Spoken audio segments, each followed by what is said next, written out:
どうもこんにちは、ゲーキモックさんの佐賀です。皆さん、ベースの弦の種類って意外とわかんないこと多いんじゃないでしょうか。素材だったり、巻き方だったり、芯がね、どんな形してるかとか、はい、いろいろあるんですけれども、今回の動画ではそうした弦の違いについて解説しまして、音も比較していこうかなと思います。ということで、ゲストにはファミさんです。こんにちは、ベーシストのファミです。本日は音の違い、しっかりチェックしていきたいと思います。よろしくお願いします。プロだ。YouTuber 感。完全にそうだね。簡単に自己紹介とかありますか？ YouTube やってます。ベーシストです。ファミです。今登録者何人？70万人目前です。70万人ちょっと桁違いすぎる。うちは4万人。恥ずかしい。いや。こんぐらいじゃん。はい、ということで今回の動画ではファミさんに弦の違いについて喋ってもらったり弾いてもらったりしようかなというふうに思っております。ということで本編へどうぞ。早速なんですけれども、弦の違い、どんな違いがあるのかっていうことについてやっていこうと思うんですけれども、一つ目に紹介したいのが巻き方の違いっていうところですね。ラウンドワウンドとかフラットワウンドとかあるんですけど、これ何が違うかっていうと、ラウンドワウンドっていうのは芯材の周りに丸い弦を巻いていくんですよね。で、フラットワウンドっていうのは平らなきしめんみたいな弦を巻いていきますと。はい。だから触り心地も結構違っていて、フラットワウンドの方が表面がツルツルだから、こうフィンガリングノイズというか、こうキュッキュッキュッキュみたいな、あれが出づらいっていう面がありますね。はい。でも音質も結構違っていて、フラットワウンドの方がもうちょっとこうウォームな感じというか、そういったニュアンスが出るかなと思います。ここの音の違いかなり面白いからちょっと後で弾いていただきたいなと。楽しみです。続いて素材なんですけれども、大きく分けるとニッケルとステンレスっていう違いがありまして、ニッケルの方が多分一般的だと思うんですよね。多分ファミちゃんはニッケル使ってるそうです。感じですよね。はい。やっぱりニッケル派がすごく多いんですよね。ニッケルはヴィンテージライクなトーンというか、はい、ステンレスに比べるとね。で、ちょっとこう滑らかな触り心地が特徴的ですね。そして、比べるとなんだけど、錆びやすい。で、寿命が短い。ダダリオの普通の弦とか、貼るとやっぱり2時間ぐらい弾いてたら変化感じるもんね。そうですね。貼りたての音とどんどん変わっていきますもんね。そう。で、その死んだ具合もいいなんて言ったりしますけれども、そうした特徴があると。一方でステンレスっていうのは、もう少しこう、バキッとした感じの質感が特徴的ですね。マーカス・ミラーなんかはずっとステンレス弦使ってますよね。はい。あと、川崎哲平先輩も割とステンレス弦好きなタイプです。触り心地はもうちょっとザラつきが感じられやすいかなと思いますね。でも、ステンレスだから錆びないし、持ちもいいとされています。値段はね、ちょっと高いのが多いですね、ステンレスの方が。続いて芯材の違いなんだけど、芯材って弦の真ん中、はい。だいたい弦ってこう太さを作るために周りに巻くんだけど、ギターの 1,2 弦なんかはプレーン弦って言ってそのまんまだよね。はい。なんだけどベースの場合は特に巻いてるものが多いとされていて、この巻いてる中、芯材の形が違うんだよね。ヘックスコアっていうものがあって、それとラウンドコアっていうものがあって、この2種類がだいたいあるんですけど、はい。何が違うかと言いますとね、ラウンドコアの方が歴史は古いんですよね。丸くなっていて、より弦が密着するから弦の密度が高いんですよね。で、比較するとちょっと柔らかい弾き心地が特徴的で、音的には少し低音域が多いブーミーな感じがするのがラウンドコアの特徴となっております。そして一方でヘックスコアっていうのは真ん中が六角形になっていて、その分ね隙間があるんですよね、中の方に。なんだけど、なんでこの六角形になってるかっていうと、弦を巻きつけていった時に食い込みやすいから、その安定性が増すんですよね。はい。だから、ヘックスコアで作る作り方が結構一般的なんですよ。はい。例えばダダリオとかエリクサーとかはヘックスコアで作っているブランドで、主にね。で、DR とか、もしくはラベラとか、そうしたブランドはラウンドコアでも作っているところですね。はい。で、ヘックスコアの方がやっぱり比べるとちょっとトレブリーなニュアンスが強いかなっていう風に感じられると思います。弾き心地もちょっと硬めに感じられるかなと。比較的ってことですね。そしてよくある弦の違いとか、楽器屋さんにバーって並んでるけど、あれ何が違うかってゲージあるじゃないですか。ゲージっていうのは弦の太さですね。一般的にベースだと45105とか45100とかを使う方が多いなと思うんですけど、ファミさんはゲージは。45130って書いてあった気がします。130。パッケージにそう書いてあった記憶があります。5弦ベースだから130ってことですね。そうです。はい。こうだから普通やっぱそこら辺なんだよね。なんだけど、例えばバランスドテンションって言って、高音源側と低音源側の張力の違いを薄める、もっとバランスしたものを作るっていうものもあります。なんか普通に考えたらそっちの方が良さそうって思うけど、でも実際使ってない。そうですね。みんな使ってないんです。たどり着いてないですね、そこまで。そうなのよ。まあいらないっていう話もあって。いりますよ、多分。いらないんじゃないかっていう。まあでもね、そういったものですね、ゲージは。で、ゲージが太くなればなるほど張力っていうのはその大きくなっていって、だからチューニングを下げたい人とかは少しゲージを太くするパターンが多いですね。なので細くなればなるほど、よりこう、緩くなっていって、倍音が出やすくなっています、という感じですね。はい。だから、弦のゲージと、あとはチューニングと、あとは弦高とか楽器のセッティング、ここら辺で好みの音だったり、弾き心地だったりを探っていくのが割と一般的な、はい、追い込み方ですね、ベースの調整の。そしてよく聞くと思うんですけど、コーティング弦っていうのがございまして、はい。コーティング弦何かっていうと、弦の表面をコーティングすることで、中に汚れが入らなくなる。だから、持ちが良くなるなんて言ったりしますよね。エリクサーとか、もしくはダダリオの XT とか、ああいったものはコーティング弦になっていて、ちょっと高いんだけど、実際、持ちで比べたら全然コスパいいよねって言われてたりしますね。だからエリクサーをツアーに持っていくミュージシャン結構多くて。ああ、長持ちだからっていう。そう。ツアーまるっとエリクサーでやっちゃったり。ああ、いいですね。結構ライブごとに変えてますか？そうですね。毎公演変えてギラギラの音でやってます。ああ、好きそう。そうです、そうです。でも結構ダダリオ好きな人は結構張り替えてる。そうですよね。この前サス4のムーさんと会った時に、おもむろに弦変え始めて急にその感じで弦変えるんだと呼吸のように変えてくる。なんか音悪いなっつってこうすぐにだからそれぐらいこうインスタントに変えていく人っていうか、インスタントって言い方がちょっと違うな。コンスタント。そうサクサクサクサクって変えちゃう人もいるし、めんどくせえなっつってそのまま弾く人もいるしね。はい。まあ、どっちのタイプもいますね。まあ、ただ、変えるのめんどくせえなとか、ずっと同じコンディションで弾きたいなみたいな人には、まあ、エリクサーの方がおすすめかなと思います。そして、あともう一個、ブラックナイロン弦っていうのもあってですね、はい。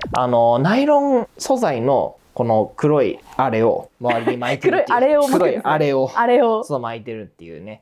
で、これはもっと柔らかい弾き心地で、サスティンが少し短くて、もっとウォームで、すごく特徴的な音なんだけど、ちょっとこうアコースティックな質感が強くなる弦ですね。というね、いろんな素材の違いとか構造の違いについて解説したんだけど、音についてはどんな感じで違うのかっていうのをこれからファミさんに弾いていただきたいなと思います。お任せください。ありがとうございます。はい、プロですから。はい。そしてその後で、この弦はこれぐらい柔らかいなとか、これぐらいの触り心地だなとか、音的にはこんな感じだなとか、そうしたことを、こう、わかりやすくまとめていこうと思いますので、ぜひ最後までご覧くださいな。ということで、ガチガチっと弾いてみてください。はい。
はいという感じで弾いていただきました。ありがとうございます。とんでもございません。はい。ちょっと感想聞いていきたいんですけど、はい、まずダダリオの紫ので弾いたパターンですね。はい、あれはこう割となんかちょっとウォームっぽいような印象っていう話でしたけど、はい、なんかどんな感じか。やっぱ結構長らくダダリオを使っているので、なんかいつもの音だって比べてみると結構分かりやすくて、はいはい、こう馴染み深さがありました。なるほど。次に弾いたのがエリクサーだったんだけど、エリクサーは、エリクサーはなんか一番こうスラップが映えそうな音だなって思って、パキパキっていうか、はっきりとした発音をしてくれる弦だなっていう風に感じました。弾き心地っていうか触った感じは割と滑らかというか。そうですね。滑らかだけど、でも滑らかすぎないっていうちょうどいい塩梅に感じました。弾きやすさはあるわけよね。そうですね。いろんなこうフレットを行き来しやすそうだなっていう風に感じました。なんか合ってそうだよね。そうですね。はいはい。で次がハイビームだね、 DR の。はい。このちょっとこうザラッとした、はい、はい、これはステンレス弦なんだけど、はい、こいつはどうですか？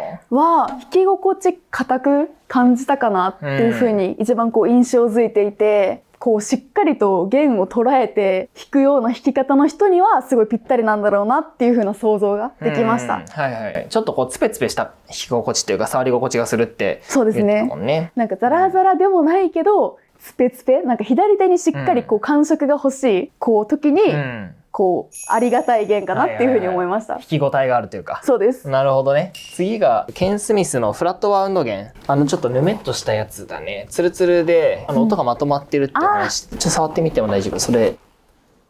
スルスルスルスルの結構ウォームな音なのかなと思ったら意外とでもトレブリーな印象だったよね。そうですね。アンサンブルに入った時にちゃんとトレブル感をこう主張してくれるなっていう感じがしました。弾きやすさ的にはどうだった？スラップの方が個人的には弾きやすく感じて、優等生みたいな音が他と比較してこう分かりやすくするので、まとまった音がなるなっていう印象がしました。何本かの楽器は少しこう攻撃的な音がするとか、ちょっとこう、そういうお話もあったけど、これに関してはもうちょっとこうまとまってて優等生でみたいな。そうですね。バンドのアンサンブルを支えますよ、私はっていう音をしてました。はいはいはい。なるほど。はい。じゃあ次がピュアブルース DR の、この弦だね。